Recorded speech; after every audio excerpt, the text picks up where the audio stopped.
நாங்கள் ஸ்தோத்திரிக்கிறோம் ஆண்டவரே. உம்மை நன்றியோடு நாங்கள் துதிக்கிறோம், ஸ்தோத்திரிக்கிறோம்.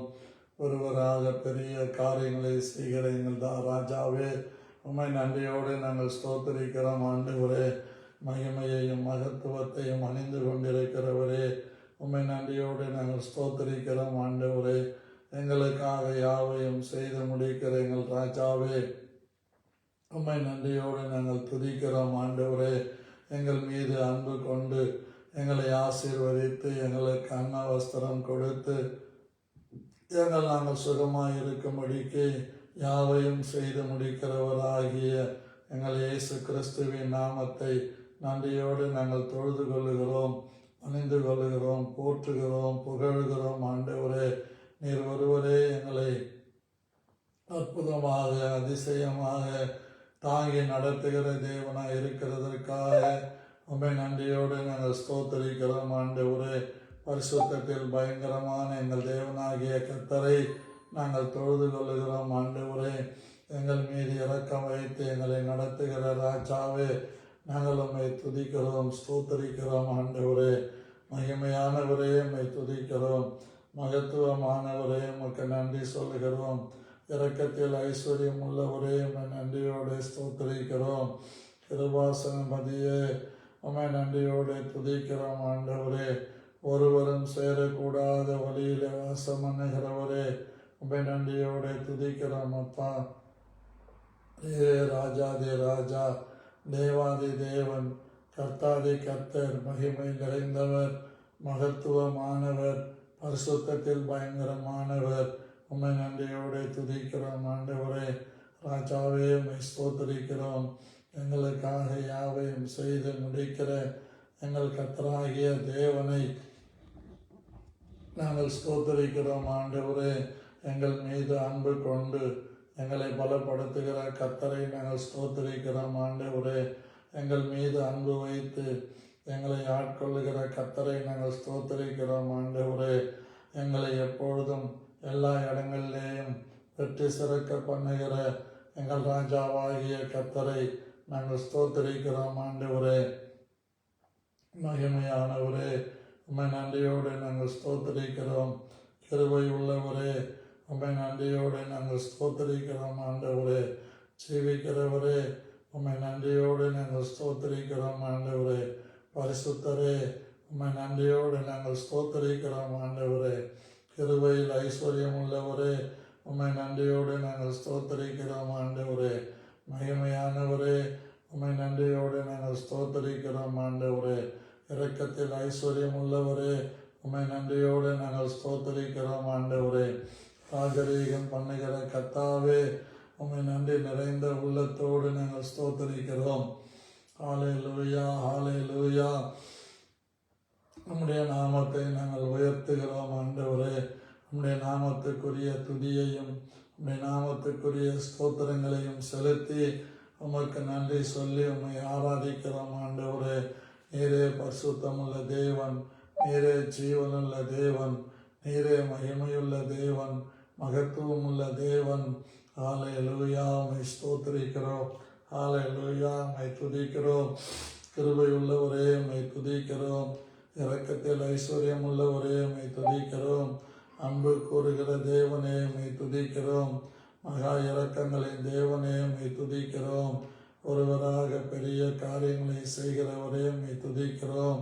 எங்களுக்காக யாவையும் செய்து முடிக்க போகிற கர்த்தாவே, உம்மை நன்றியோடு நாங்கள் ஸ்தோத்திரிக்கிறோம் ஆண்டவரே. நீர் எத்தனை பெரிய தேவன், ராஜாதி ராஜா. வானம் கொள்ளக்கூடாத அளவுக்கு எங்கள் தேவன் நீர் பெரியவர் ஆண்டவரே. நீர் மகிமை சிறந்தவர், மகத்துவமானவர். அதற்காக உம்மை நன்றியோடு நாங்கள் ஸ்தோத்திரிக்கிறோம் ஆண்டவரே. ராஜரீகம் பண்ணுகிற எங்கள் தேவனாகிய கர்த்தாவே, உமக்கு கோடா கோடி ஸ்தோத்திரங்களை ஏறெடுக்கிறோம் ஆண்டவரே. ஹல்லேலூயா, ஹல்லேலூயா. உம்மை துதிக்கிறோம் ராஜாவே, உம்மை துதிக்கிறோம். தேவனே, உம்மை துதிக்கிறோம். ஒருவராய் பெரிய காரியங்களை செய்கிறவரே, உம்மை துதிக்கிறோம். மகிமையான தேவனே, உம்மை துதிக்கிறோம். இரக்கத்தில் ஐஸ்வர்யம் உள்ளவரே, உம்மை துதிக்கிறோம். ராஜரீகம் பண்ணுகிறவரே, உம்மை துதிக்கிறோம். எங்களுக்காக யாவையும் செய்து முடிக்கிற கர்த்தாவே, உம்மை நன்றி நிறைந்த உள்ளத்தோடு உம்மை ஸ்தோத்திரிக்கிறோம் ஆண்டவரே.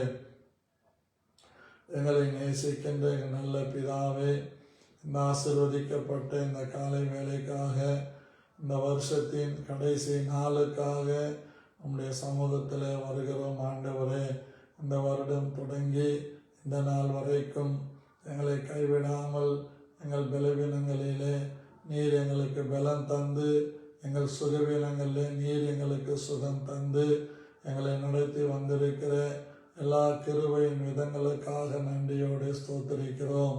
கர்த்தாவே, இந்த காலை வேளையிலே பரலோகத்தின் தேவனே, என் இருதயத்தின் தியானமும் என் வாயின் வார்த்தைகளும் எனக்கும் கேட்கிற யாவருக்கும் உம்முடைய சமூகத்திலே பிரீதியாய் இருப்பதாக என்று இயேசு கிறிஸ்துவின் நாமத்தில் ஜெபிக்கிறேன் நல்ல பிதாவே, ஆமென். அன்பான கர்த்தருடைய பிள்ளைகளே, இந்த அருமையான காலை வேளையிலே, இந்த வருஷத்தின் கடைசி நாளிலே தேவனுடைய சமூகத்தில் வந்திருக்கிற அனைவரையும் அன்போடு நான் வணங்கி வாழ்த்தி வரவேற்கிறேன். கர்த்தராகிய தேவன் நம் நடுவிலே நல்லவராக, பெரியவராக, போதுமானவராக இருந்து நடத்துகிறபடியால் நான் அதிகமாய் கர்த்தரை ஸ்தோத்திரிக்கிறேன். இந்த நாளில் கூட நாம் வேதத்திலிருந்து எஸ்ராவின் புஸ்தகம் 9ஆம் அதிகாரம் 8வது வசனத்தை உங்களுக்காய் நான் வாசிக்கிறேன். இப்போதும் எங்கள் தேவனாகிய கர்த்தர் எங்களில் தப்பின சிலரை மீதியாக வைக்கவும், தம்முடைய பரிசுத்த ஸ்தலத்தில் எங்களுக்கு ஒரு குச்சை கொடுக்கவும், இப்படியே எங்கள் தேவன் எங்கள் கண்களை பிரகாசிப்பித்து எங்கள் அடிமைத்தனத்திலே எங்களுக்கு கொஞ்சம் உயிர் கொடுக்கவும் அவராலே கொஞ்ச நேரமாவது கிருபை கிடைத்தது. இதை நம்முடைய புரிதலுக்காக நான் வாசிக்கிறேன். எப்பொழுதும் எங்கள் தேவனாகிய கர்த்தர் எங்களிலே தப்பின சிலரை மீதியாக வைக்கவும் அவராலே கொஞ்ச நேரமாவது கிருபை கிடைத்தது. எப்பொழுதும் எங்கள் தேவனாகிய கர்த்தர் தம்முடைய பரிசுத்த ஸ்தலத்தில் எங்களுக்கு ஒரு குச்சை கொடுக்கவும் அவராலே கொஞ்ச நேரமாவது கிருபை கிடைத்தது. இப்படியே எங்கள் தேவன், இப்பொழுதும் எங்கள் தேவனாகிய கர்த்தர், இப்படியே எங்கள் தேவன் எங்கள் கண்களை பிரகாசிப்பித்து அவராலே கொஞ்ச நேரமாவது கிருபை கிடைத்தது. இப்பொழுதும் எங்கள் தேவனாகிய கர்த்தர் எங்கள் அடிமைத்தனத்திலே எங்களுக்கு கொஞ்சம் உயிர் கொடுக்கவும் அவராலே கொஞ்ச நேரமாவது கிருபை கிடைத்தது. அன்பான தேவனுடைய பிள்ளைகளே, உயிர்ப்பிக்கிற கொஞ்ச நேரம் கிருபை என்று நாம் 2 நாட்களாக சிந்தித்து வருகிறோம். இந்த காலை வேளையில் கூட உயிர்ப்பிக்கிற கிருபை, கிருபை என்றாலே இயேசு கிறிஸ்து, இயேசு கிறிஸ்து என்றாலே கிருபை. இந்த இயேசு கிறிஸ்துவினுடைய கிருபை, இந்த இயேசு கிறிஸ்து எங்கே இருக்கிறாரோ அங்கே அவருடைய கிருபை, அவருடைய இரக்கம், அவருடைய தயவு நம்மேல் இருக்கிறது என்பதை நாம் விளங்கி கொள்ள வேண்டும். இயேசு கிறிஸ்து சொன்னார், நான் எங்கே இருக்கிறேனோ அங்கே என் ஊழியக்காரனும் இருப்பான் என்று. அப்படி இந்த காலை வேளையிலே அவருடைய கிருபையின் ஐஸ்வர்யத்தின்படி விசுவாசிகளான நமக்கு தேவன் ஒரு பரம அழைப்பின் பந்தய பொருளை வைத்திருக்கிறார். அந்த இலக்கை அடைவதற்கு இந்த பூமியிலே அநேக தியாகங்களையும் அநேக விதமான சூழ்நிலைகள் நடுவில் கர்த்தரை மாத்திரம் மகிமைப்படுத்துகிற குடும்பங்களாக, விசுவாசிகளாக நாம் விளங்க வேண்டும் என்பது தேவனுடைய அனுகூலமான கிருபையாய் இருக்கிறது. ஆகவே பிரியமான கர்த்தருடைய பிள்ளைகளே, இந்த காலை வேளையிலே நம்முடைய தேவனாகிய கர்த்தர் நம் மீது இரக்கம் வைத்து, தயவு வைத்து இந்த வருஷத்தின் கடைசி நாளை சந்திக்க கொடுத்திருக்கிறார். இனி அடுத்த வருஷத்துல தான் நாம் சந்திக்க போகிறோம். ஆகவே இந்த காலை வேளையில ஆண்டவர் நம்முடைய அடிமைத்தனத்திலே நமக்கு விடுதலை கொடுத்து உயிர் கொடுத்து சாட்சிகளாக நிற்கும்படி நம்முடைய மரணத்தை ஜெயமாய் விழுங்கினார் என்று ஏசாயா 25ஆம் அதிகாரத்திலே நாம் படிக்கிறோம். அன்பான கர்த்தருடைய பிள்ளைகளே, இப்படிப்பட்ட மரணத்தை ஜெயித்த தேவகுமாரனாகிய இயேசு கிறிஸ்து நேற்றும் இன்றும் என்றும் மாறாதவராய் இருக்கிறார். ஆகவே கர்த்தராகிய இயேசு கிறிஸ்துவினாலே நமக்கு ஜெயம் கொடுக்கிற தேவனுக்கு ஸ்தோத்திரம் என்று சொல்லி அவரை தொழுது கொள்வது நமக்கு மிக அவசியமாக இருக்கிறது. இந்த நாளில் கூட நம்முடைய சிந்தனைக்கு நமக்கு தேவனுடைய வார்த்தையின்படி இந்த உயிர்ப்பிக்கிற இந்த கொஞ்ச நேரம் கிருபை இந்த இயேசு கிறிஸ்து மாத்திரம்தான். அவராலே மாத்திரம்தான் கிருபை அளிக்க முடியும். அவராலே மாத்திரம்தான் நம்மை கிருபையினாலே நிரப்ப முடியும். அவராலே மாத்திரம்தான் நம்மை அதிகமாக பலப்படுத்தி ஆசீர்வதிக்க முடியும் என்பதை நாம் புரிந்து கொள்ள வேண்டும். இப்பொழுதும் நாம் நம்முடைய வேதத்திலே லூக்கா சுவிசேஷம் 7ஆம் அதிகாரத்துக்கு நாம் திரும்பிக் கொள்வோம். இந்த 7ஆம் அதிகாரத்திலே ஆண்டவர் ஒரு வாலிபனை உயிர்ப்பித்ததை பார்க்கிறோம். இந்த வேதம் அழகாய் சொல்லுகிறது. 7ஆம் அதிகாரம் 13-14 வசனங்களை உங்களுக்காக நான் வாசிக்கிறேன். கர்த்தர் அவளை பார்த்து அவள் மேல் மனதுருகி அழாதே என்று சொல்லி கிட்ட வந்து பாடையை தொட்டார். அதை சுமந்தவர்கள் நின்றார்கள். அப்பொழுது அவர், வாலிபனே எழுந்திரு என்று உனக்கு சொல்லுகிறேன் என்றார். மரித்தவன் எழுந்து உட்கார்ந்து பேசத் தொடங்கினான். அவனை அவன் தாயினிடத்தில் ஒப்புவித்தார் என்று சொல்லுகிறார். ஆகவே இந்த கொஞ்ச நேரம் கிருபை உள்ள இயேசு கிறிஸ்து நாயின் என்கிற ஒரு கிராமத்துக்குள் பிரவேசிக்கிறதை நாம் பார்க்கிறோம். இயேசு கிறிஸ்துவோட 4 விதமான கூட்டம் இருந்தார். ஒன்று பார்க்கிறவர் கூட்டமாக இருந்தார். இன்னொன்று அவரிடத்தில் அவரோடு போனால் நமக்கு எல்லாம் கிடைக்கும் என்று உலக பிரகாரமான ஐஸ்வர்யத்தையும் ஆசீர்வாதத்தையும் அடையும்படியாக இருந்தார். மூன்றாவது ஒரு கூட்டம் அவரை குற்றம் கண்டுபிடிக்கிற கூட்டமாகவே இருந்தது. நான்காவது அவரை முழு மனதோடும் முழு இருதயத்தோடும் முழு ஆத்மாவோடும் முழு பலத்தோடும் அன்பு கூறுகிற ஒரு கூட்டம் அவரோடு இருந்தது. ஆகவே இந்த 4 கூட்டங்கள் எல்லா இடத்திலும் இருக்குது. எங்கேயுமே நம்ம பார்த்தோம் சொன்னால் இந்த கூட்டங்கள் எல்லாம் பார்த்தீங்கன்னா ரொம்ப விசித்திரமாக இருக்கும். ஆனால் ஒன்று நமக்கு தேவை. இந்த இயேசு இந்த கூட்டத்தை எல்லாம் கூட அவர் பின்னாடி வந்து கொண்டிருந்தாலும் அவர் அதை பொருட்படுத்தவில்லை. ஆகவே அவருடைய தலைமை ஏற்று வருகிற கூட்டம் ஒரு சந்தோஷமான கூட்டம். ஒரு மகிழ்ச்சியோடு வர்றாங்க, உற்சாகத்தோடு வர்றாங்க. அந்த நாயின் கிராமத்துக்குள்ளே வாசல் வழியிலே அந்த கிராமத்திலே உள்ளே இருந்து துக்கத்தோடு ஒரு கூட்டம் வருகிறது. துக்கத்தோடு இருக்கிற கூட்டத்தோடு கூட 4 குரூப்புகள் இருக்கிறாங்க. ஒரு குரூப்பு எப்படின்னா அவனுடைய சாவை விமர்சித்து பேசக்கூடிய குரூப், அதாவது குற்றப்படுத்தி பேசுகிற குரூப். இன்னொரு குரூப்பு இந்த மரணத்திலே நம்ம கலந்து கொள்ளனா நமக்கு ஏதாவது அசிங்கமாக இருக்கும், அவமானமாக இருக்கும்னு வர்ற குரூப்.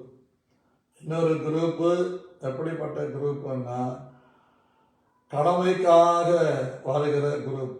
ஒரு குரூப்பு உண்மையான துக்கத்தோடு அந்த கைம்பெண்ணுடைய மனதின் பாரங்களை அறிந்து அந்த துக்கத்தோடு வருகிற கூட்டம். ஏனென்றால் அந்த மகளுக்கு இருந்த புருஷன் மரித்து போகிறான், இப்பொழுது மகனும் மரித்து போகிறான். ஒரே ஒரு ஆதரவு மரித்து போகிறது. இன்னைக்கு நிறைய குடும்பங்களில் பெற்றோர்கள் வாலிபர்களை நம்பி இருக்கிறார்கள். இவனாவது நமக்கு ஆதரவாக இருப்பான் என்று சொல்லி. ஆனால் அந்த வாலிபர்கள் பெற்றோர்களுக்கு ஆதரவாக இல்லாமல் தாந்தோணித்தனமாக வாழ்கிற பிள்ளைகளாக இன்னைக்கு நிறைய பேர் இருக்கிறார். ஆனால் இந்த வாலிபனுக்கு மரணம் நேரிடுகிறது, அவன் மரித்து போகிறான். அப்போ அந்த கைம்பெண்ணுக்கு எவ்வளவு வேதனை இருக்கும் பாருங்க. அப்போ இந்த ஒரு காரியத்தை நாம் சரியாக சிந்திக்கணும். ஒரு கூட்டம் சந்தோஷமாக இயேசு கிறிஸ்துவின் தலைமையில நாயின் ஊருக்குள்ளே வருகிறது. ஒரு கூட்டம் இந்த வாலிபனுடைய மரணத்தை நிமித்தமாக துக்கத்தோடு அந்த ஊரை விட்டு வெளியே போகிறது அடக்கம் பண்ணுவதற்கு. ஒரு கூட்டம் சந்தோஷத்தின் கூட்டம், ஒரு கூட்டம் துக்கத்தின் கூட்டம். இத்தனை பேரும் வர்றதுக்கு இயேசு கிறிஸ்து சமாதானத்தையும் சந்தோஷத்தையும் அற்புத அடையாளங்களையும் செய்கிறபடியினால் அவரை பின்பற்றுகிற கூட்டம். ஒரு கூட்டம் துக்கத்தோடு மரித்தவனை சுமந்து கொண்டு வந்து அடக்கம் பண்ணுகிற ஒரு கூட்டம். இந்த ரெண்டு கூட்டமும் அந்த நாயின் ஊர் வெளியிலே வாசலிலே ஒருவரை ஒருவர் சந்திக்கிறார். நல்லா நம்ம கவனிக்கணும். அவ்வளோ ஜனங்கள் வந்து கொண்டிருந்தாலும் ஆண்டவருடைய பார்வை எல்லார் மேலும் போகலை. அங்கே அழுது கொண்டிருந்த ஒரு கைம்பெண்ணின் இருதயத்தை பார்த்தது.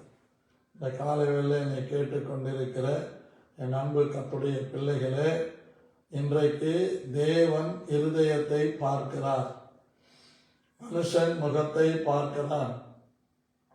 இயேசுவோ இருதயத்தை பார்க்கிறார். ஆகவே அவனுடைய இருதயத்துக்கு ஏற்ற கிரியைகளை அளிக்கும்படிக்கு, பலன் கொடுக்கும்படிக்கு அவர் கிருபை உள்ளவராய் இருக்கிறார்.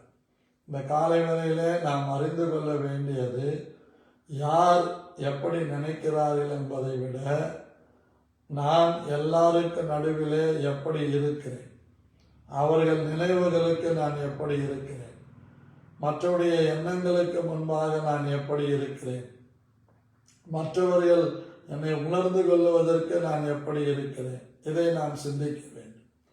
எப்படி என்னாலும் இருக்கலாம், ஆனால் நம்மை பார்க்கிற பேசுகிற ஒவ்வொருவருக்கு முன்பாக நாம் எப்படி இருக்கிறோம் என்பதை நாம் தீர்மானித்து கொண்டு வாழ்வதை தேவன் விரும்புகிறார். எப்படியும் வாழ்ந்துடலாம், அது வாழ்க்கை அல்ல. இப்படித்தான் வாழ வேண்டும் என்பது வாழ்க்கை. அது நியதி, நியமம், அது நித்திய ஜீவனுக்கு ஏதுவானது. ஆகவே இந்த கால வேளையில நம்முடைய இருதயம் நம்மை குற்றவாளியாக தீர்க்காதிருந்தால் நாம் தைரியம் கொண்டிருக்கலாம் என்று பேதுரு சொல்லுகிறார். நம்முடைய இருதயம் நம்மை குற்றவாளி என்று தீர்க்கமானால் நாம் யாரிடத்திலும் தயவு கொண்டிருக்க முடியாது, யாருடைய தயவையும் நாம் பெற முடியாது.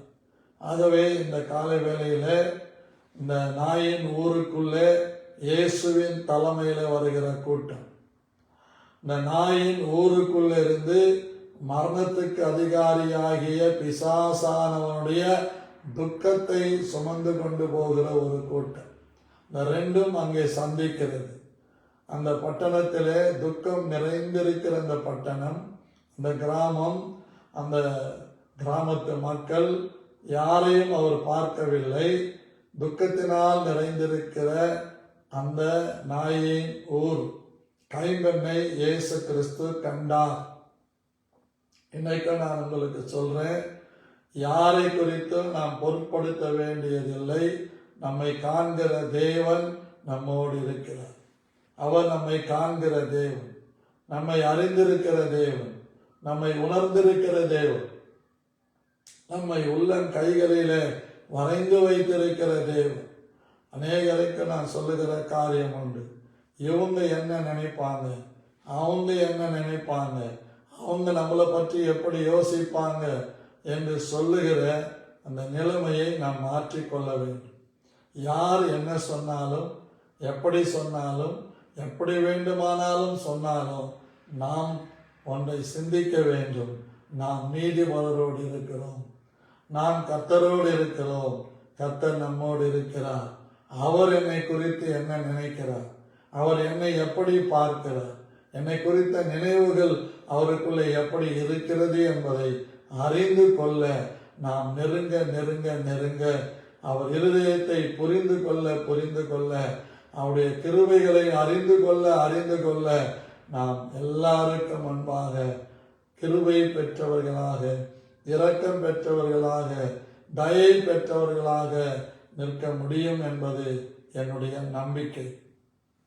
ஆகவே இந்த காலை வேளையில் யார் எப்படி பேசினாலும் அதை பற்றி நாம் கவலைப்படக்கூடாது. ஏனென்றால் நம்மை அழைத்த தேவன் உண்மையுள்ளவர். நம்மை அழைத்த தேவன் உண்மையுள்ளவர். அவர் அப்படியே நடத்துவார். அவரால் கூடாத காரியம் ஒன்றுமே இல்லை. அவர் சகலத்தையும் செய்ய வல்லமை உள்ளவராயிருக்கிறார். அவர் பெரியவராயிருக்கிறார். அவர் செய்ய நினைத்தது ஒன்றும் நம்முடைய வாழ்க்கையில தடைபடவே படாது என்பதை நாம் நினைவு கூற வேண்டும். நன்மையானாலும் தீமையானாலும் நமக்கு தேவனிடத்தில் வருகிறது என்றால் அதுதான் நமக்கு நிரந்தரமானது. ஆகவே நாம் நன்மையை பற்றியே யோசித்துக் கொண்டிருந்தாலும் நமக்கு தேவன் தீமைகளை அனுமதிக்கும் போதும் அதை ஏற்றுக்கொண்டு அதற்கு ஏற்றாற் போல நம்முடைய வாழ்க்கை அமைத்துக் கொள்வதை தேவன் விரும்புகிறார். யோபு அழகாக அவன் மனைவியை பார்த்து சொல்லுகிறார், நன்மைகளையே அனுபவித்துக் கொண்டிருந்த நாம் தீமையையும் அனுபவிக்க வேண்டாமா? பைத்தியக்காரி பேசுகிறது போல பேசுகிறாய் என்று யோபு உடைய மனைவியை சொல்லுகிறதை பார்க்கிறோம். அன்பான கர்த்தருடைய பிள்ளைகளே, இந்த காலை வேளையில் நம்முடைய ஆவிக்குரிய ஜீவியத்தில் யார் என்னை பற்றி நினைக்கிறாங்க, யார் என்னை பற்றி பேசுகிறாங்க, யார் என்னை பற்றி யோசிக்கிறாங்க, அதை பற்றியெல்லாம் நாம் சிந்திக்க வேண்டியதில்லை. அதை நினைத்து கவலைப்பட வேண்டியதில்லை. பிரியமானவர்களே, ஒரு சிலரை நான் பார்க்கிறேன். யாராவது 2 பேர் பேசிக் கொண்டிருக்கும் போது அதில் ஒருவர் நம்மை பார்த்து விட்டால் நாம் எப்படி எடுத்துக்கொள்வோம் என்றால், என்னை குறித்து தான் அவர்கள் பேசுகிறார். ஆகவே அவர்கள் எப்படி உன்னை குறித்து பேசட்டும், யாரை குறித்து பேசட்டும், உன்னை நிந்தித்து துன்பப்படுத்தி உன்மேல் பொய்யாய் சொல்லுவார்களானால் நீங்கள் பாக்கியவான்களாய் இருப்பீர்கள் என்று கிருபையுள்ள தேவன், கொஞ்ச நேரம் கிருபை அளிக்கிற தேவன் நம்மேல் எப்பொழுதும் இரக்கமுள்ளவராய் இருக்கிறார். ஆகவே இந்த காலை வேளையில தேவனுடைய அனுகூலமான கிருபைகளை நினைத்து ஸ்தோத்தரித்து அதை நாம் அணைத்து கொண்டு போவதை தேவன் விரும்புகிறார். ஆகவே இந்த 2 கூட்டங்களும் ஒருவரை ஒருவர் சந்திக்கிறார். இயேசுவின் தலைமையில வருகிற கூட்டம், மரணத்துக்கு அதிகாரியாகிய பிசாசின் தலைமையில வருகிற கூட்டம். அந்த கூட்டம் 2 பேரும் சந்திக்கிறார். அங்க சந்திக்கிற நேரத்தில் அந்த வாலிபனை 4 பேர் தோளிலே சுமந்து கொண்டு போகிறார். அப்பொழுதுதான் என் ஆண்டவர் அந்த கைம்பெண்ணுடைய முகத்தை பார்த்தார், அவனுடைய இருதயத்தை பார்த்தார். பாருங்க, கர்த்தர் அவளை பார்த்து அவள் மேல் மனதுருகி அழாதே என்று சொல்லுகிறார். ஏனென்றால் அழுகை சாத்தானுக்குரியது, நகைப்பு தேவனுக்குரியது. ஆகவே ஒரு சிலரை நான் பார்க்கிறேன், எப்பவும் அழுது கொண்டே இருப்பார்கள். அழுது கொண்டே இருக்க வேண்டும் என்று கர்த்தர் நம்மை படைக்கவில்லை. எப்பொழுதும் கலங்கிக் கொண்டே இருக்க வேண்டும் என்று தேவன் நம்மை படைக்கவில்லை.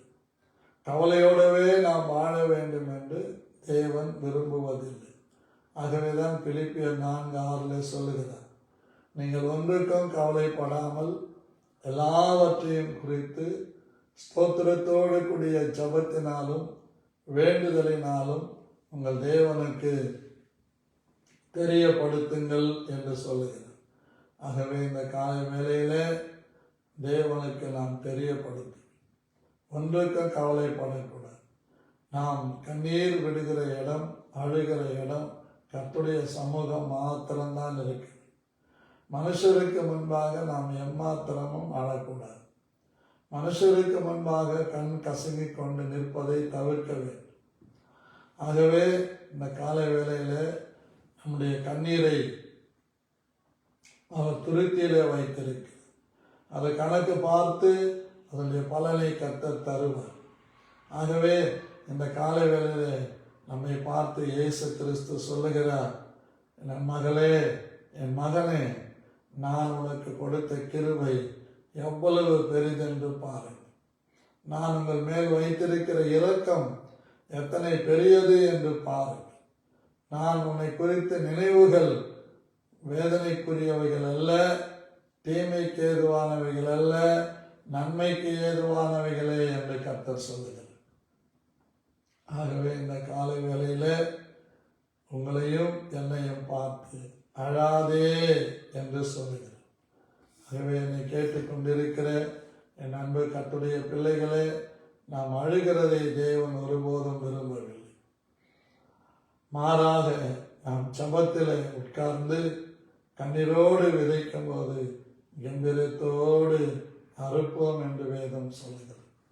அன்பான கர்த்தருடைய பிள்ளைகளே, இந்த காலை வேளையில அழுது கொண்டிருக்கிறாயா, திகிலடைந்து போயிருக்கிறாயா? என் ஆண்டவர் சொல்லுகிறார், அழாதே மகனே, அழாதே மகளே, நான் உன் தேவன்.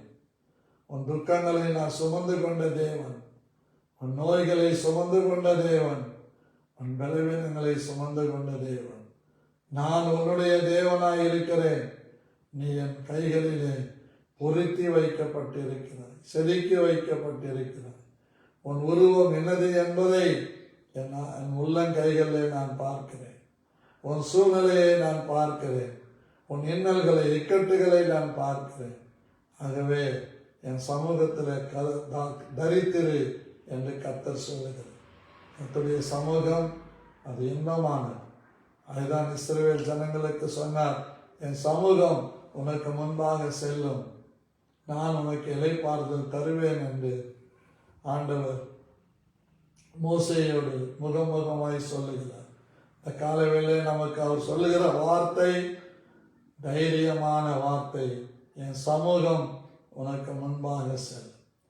2026 எப்படி இருக்குமோ அது எப்படி இருக்கட்டும், எந்த நிலையில இருக்கட்டும், இதுவரை நடத்தி வந்த கர்த்தர் இனியும் அவர் நடத்துவார், தாங்குவார், ஏந்துவார், தப்பு வைப்பார்.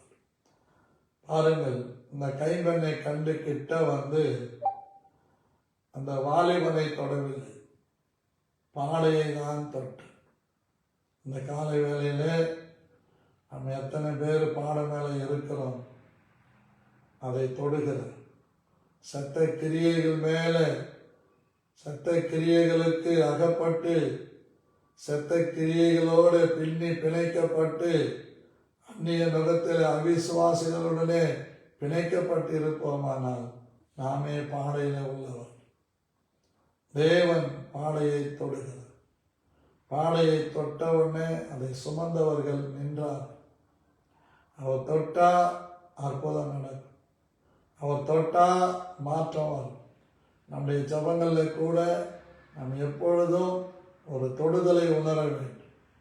தொடுதலை உணராத ஜபம் அது சரியான ஜபமாக இருக்க முடியாது. எப்போ ஜபிச்சாலும் ஆண்டுடைய தொடுதல் நம்மேல் இருக்க வேண்டும். அதை நாம் சிந்திக்க வேண்டும். இயேசு தொட்டார், வாலிபனை பார்த்து எழுந்திரி என்று சொன்னார். அவன் உடனே எழுந்திருந்தான். உடனே எழுந்து உட்கார்ந்தான், பேசத் தொடங்கினான்.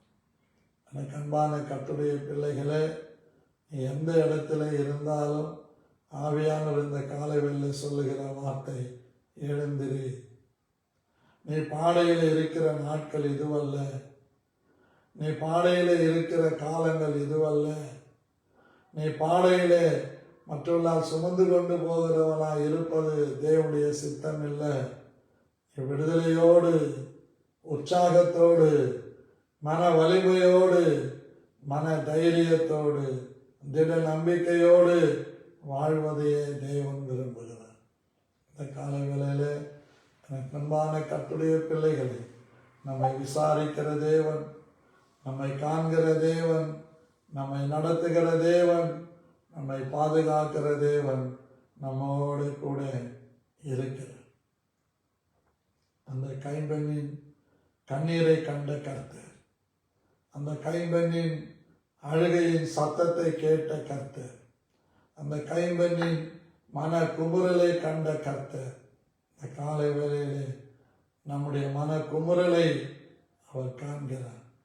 நம்முடைய மன குமுறலை அவர் பார்க்கிறார். நம்முடைய மன குமுறலை கர்த்தர் ஆராய்ந்து பார்க்கிறார். ஆகவே எந்த சூழ்நிலையிலும், எந்த நிலையிலும் கர்த்தருடைய பிள்ளைகளாகி நாம் கலங்கி தவிக்க வேண்டிய அவசியமில்லை. நாம் கலங்கி இருக்க வேண்டிய அவசியமில்லை. பெரியமானவர்களே, நாம் கலங்கி இருப்பது தேவனுடைய சித்தம் அல்ல. நாம் கலக்கத்தோடு இருப்பதை தேவன் விரும்பவில்லை. ஆகவே நாம் உயிரற்றவர்கள் அல்ல, நாம் உயிர்ப்பிக்கப்பட்டவர்கள். கொஞ்ச நேரம் கிருபையினாலே தேவன் இரக்கங்களை முன்னிட்டு நாம் உயிர்ப்பிக்கப்பட்டிருக்கிறோம். நாம் மரணத்தை, இரண்டாம் மரணத்தை, அக்கினியின் கந்தகம் எரிகிற மரணத்தை நாம் ஜெயித்திருக்கிறோம். இந்த ஜெயத்தை நமக்கு கொடுத்த இயேசு நம்மோடு வாழுகிறார். அவர் நம்மோடு இருக்கிறார். ஒன்றுக்கும் கவலைப்படக்கூடாது, திகிலடையக்கூடாது, வேதனையிலே மூழ்கி போகக்கூடாது. அவைகள் எல்லாவற்றையும் தள்ளிவிட வேண்டும். நமக்குள்ளே கொஞ்ச நேரம் கிருபையை வைத்து நமக்கு விசுவாசத்தை தொடங்கின கர்த்தர் அதை முடிக்க அவர் வல்லமை உள்ளவராயிருக்கிறார். ஆகவே என்னை கேட்டுக்கொண்டிருக்கிற என் அன்பு தேவனுடைய பிள்ளைகளே, பாடையிலிருந்து வாலிபன் எழுந்திருக்கிறது போல நாமும் பலவிதமான பாடைகள், துக்கம், கண்ணீர், கவலை, போராட்டம், நிந்தை, அவமானம், இப்படிப்பட்ட பாடையிலே படுத்திருக்க தேவன் விரும்பவில்லை. எழுந்து நடக்கும்படி தேவன் விரும்புகிறார். வழியருகே உட்கார்ந்து, தேவாலயத்தின் வாசல்ல உட்கார்ந்து பிச்சை கேட்டு கொண்டிருந்த அந்த முடவனை, மாற்றுத்திறனாளியை இயேசு கிறிஸ்து நாமத்தை சொல்லி பேதுருவும் யோவானும் எழுப்பிவிட்டார். அதற்கு பிறகு அவன் அங்கே உட்கார்ந்து யாசம் கேட்டு கொண்டிருக்கவில்லை. ஆகவே எழுந்திரி என்று ஆண்டவர் சொல்லுகிறார். மரித்தோரிலிருந்து எழுந்திரி, சாபத்தின் பிடியிலிருந்து எழுந்திரி, எல்லா அடிமைத்தனத்தின் நுகத்தை முறித்து எழுந்திரி. நான் உனக்கு வல்லமை கொடுத்திருக்கிறேன், நான் என் பலத்தை உனக்கு கொடுத்திருக்கிறேன்.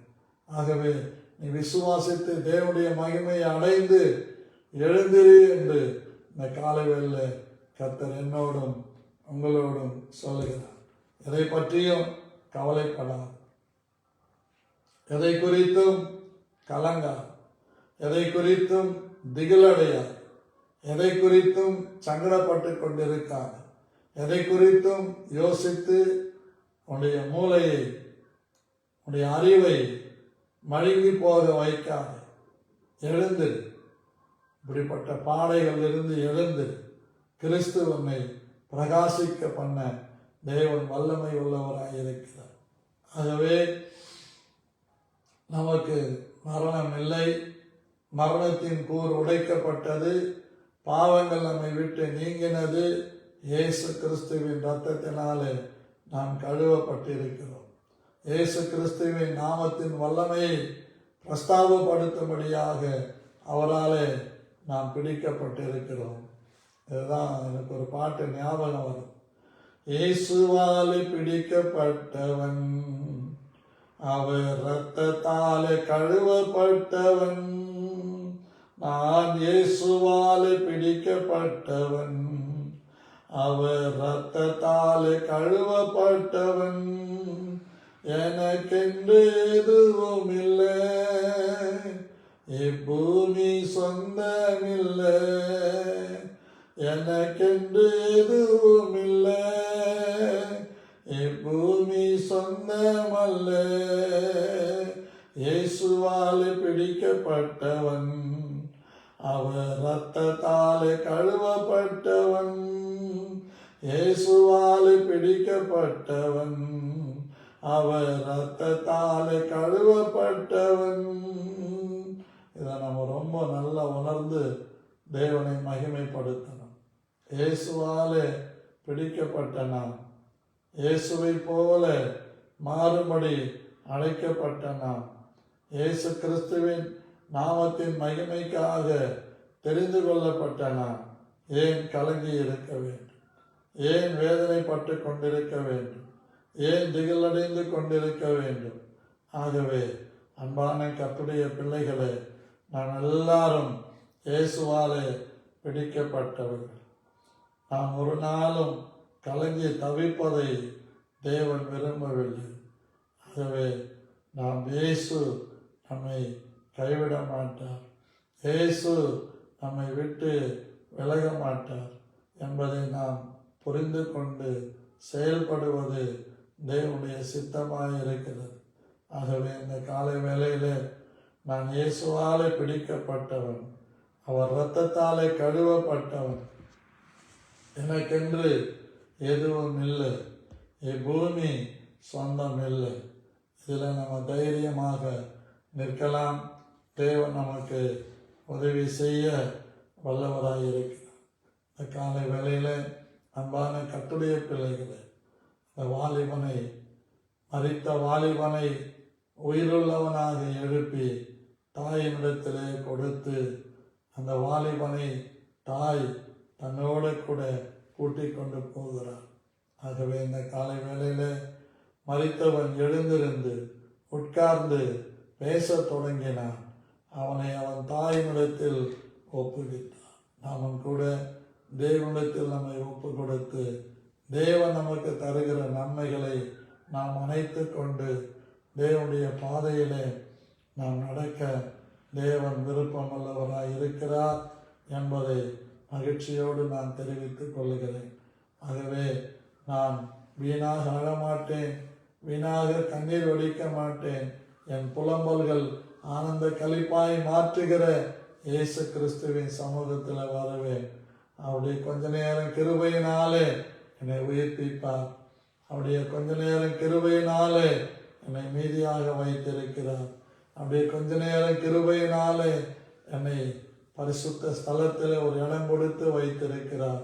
அப்படியே கொஞ்ச நேரம் கிருபையினாலே என் கண்களை பிரகாசிப்பித்து அவருக்குள் பலப்பட கிருபை தந்திருக்கிறார். அவருடைய கொஞ்ச நேரம் கிருபையினாலே நான் மரணத்தை ஜெயித்து, இந்த உலகத்தின் அதிபதியை ஜெயித்து, எல்லா காரியங்களையும் ஜெயித்து நிற்கும்படியான கொஞ்ச நேரம் கிருபையினாலே நம்மை ஆண்டவர் உயிர்ப்பித்திருக்கிறார். இந்த நிச்சயத்தோடு தைரியத்தோடு அடுத்த ஆண்டுக்குள்ளே காலெடுத்து வைக்க கிருபை பாராட்டுவாராக. அடுத்த ஆண்டிலே உங்களை நான் சந்திக்கிறேன்.